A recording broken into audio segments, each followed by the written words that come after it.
Hello my fellow gardening gals and guys, welcome back to my channel, Serenity Now Garden. My name's Jeannie and I garden here in central Minnesota in a zone 4B.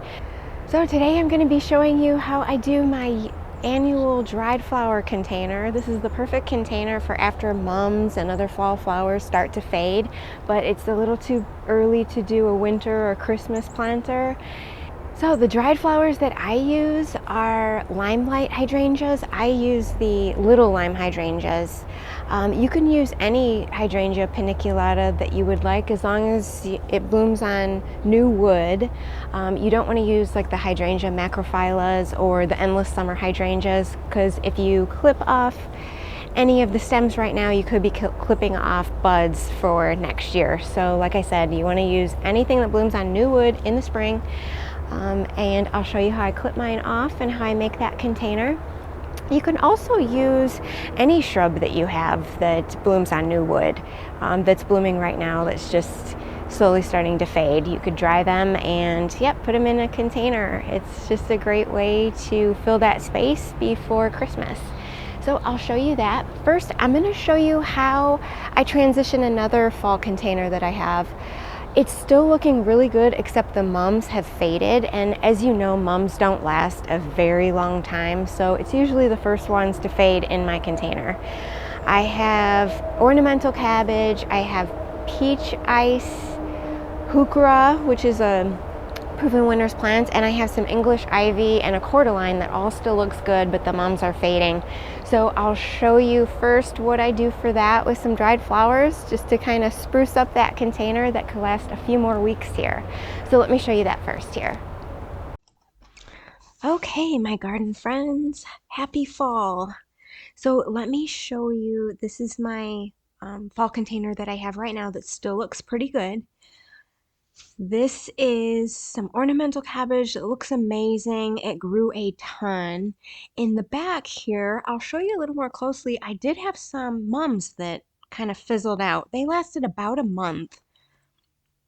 The ornamental cabbage really became just the center focus for this container. It's just gorgeous. And then we have peachberry ice heuchera still looking good.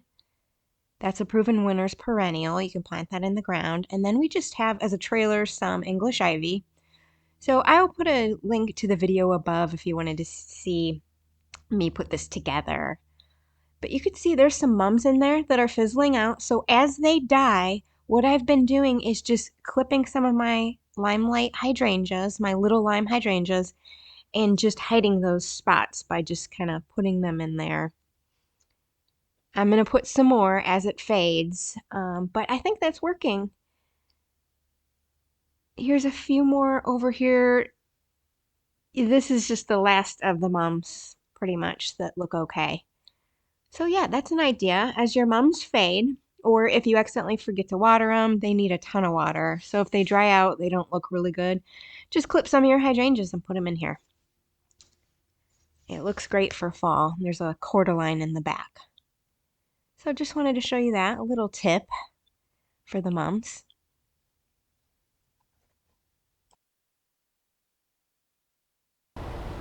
Okay, so now I'm going to take you up front to my front porch. I'm just going to get rid of the tropical plants I have. We've already had a frost. Some of them are not looking really good. So I'll just be taking those out of my container and putting in my dried flowers. I'll also be using some birch, which I'll show you.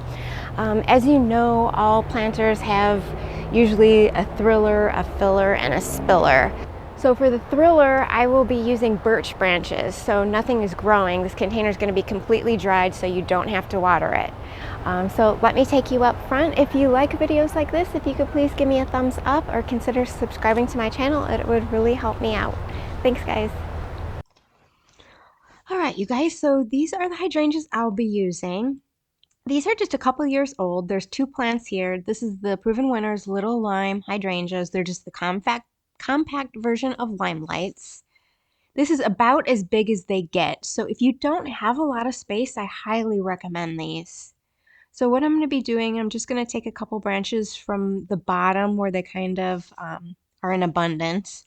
I will be taking some of the top ones off too. But I use these every year so far in this container. I believe this is the 3rd or 4th year I've done this. When I cut the branches, just cut right above a leaf node. See where those leaves are right there? Right above that. Make sure you have clean pruners, and it's right where you would cut it in the late winter, early spring.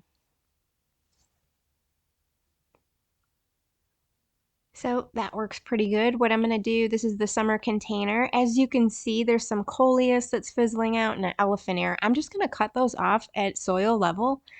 I'm going to leave the root balls in and just discard them in the spring. The reason why is it adds a little more bulk and something for the branches to grab onto.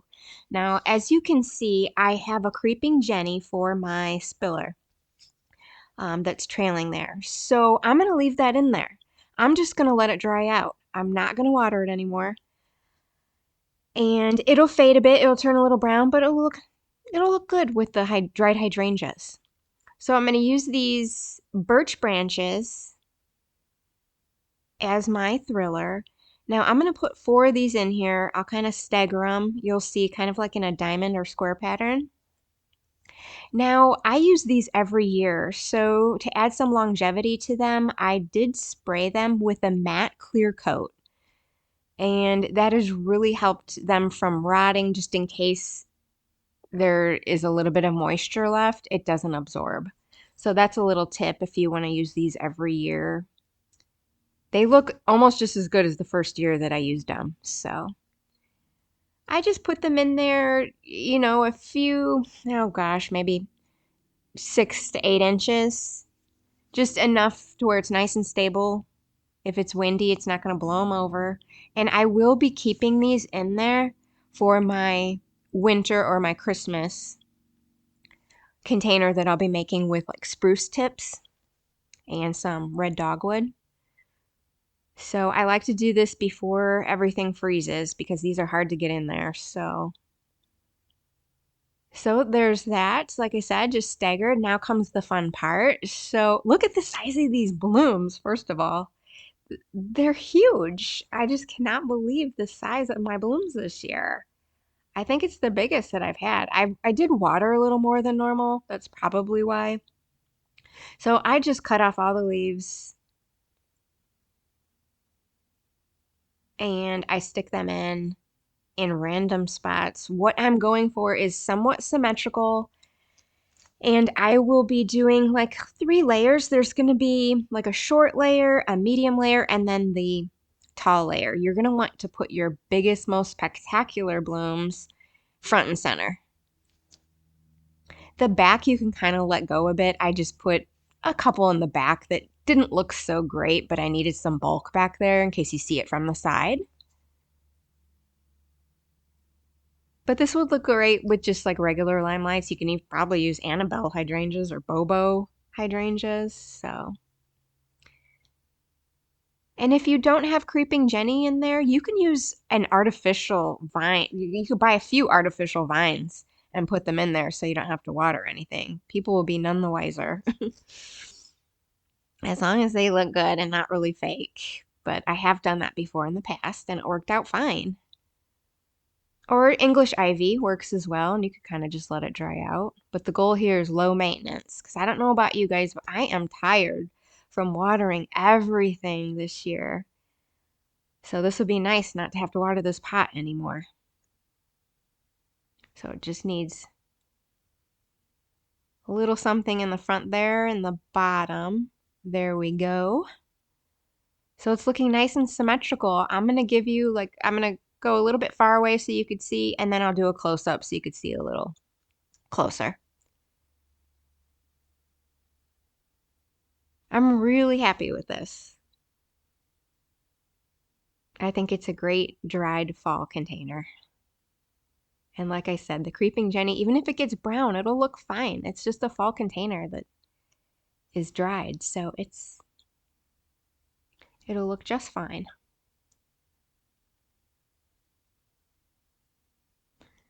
All right, so there's my front porch right now. I added a couple pumpkins there. I'm just gonna kind of clean everything up.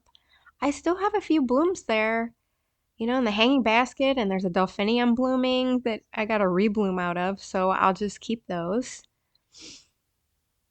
And these are what the hydrangeas look like after I was done. So as you can see, there's still plenty of fall and winter interest there. I'll leave those on until really early spring before I cut those off. They look great with the snow falling on them. And yeah, I'll probably leave this till Thanksgiving if I can. Give you a little close up here. Isn't that creeping Jenny just gorgeous? It's my favorite plant to use as a spiller. I have used sweet potato vines in the past, but there's some sort of bug that eats them. And the blush color, the mauve color on these limelight hydrangeas, or little limes, I should say, is just gorgeous. So I really hope you guys like that. I had such fun making this. So take care, everyone, and happy gardening.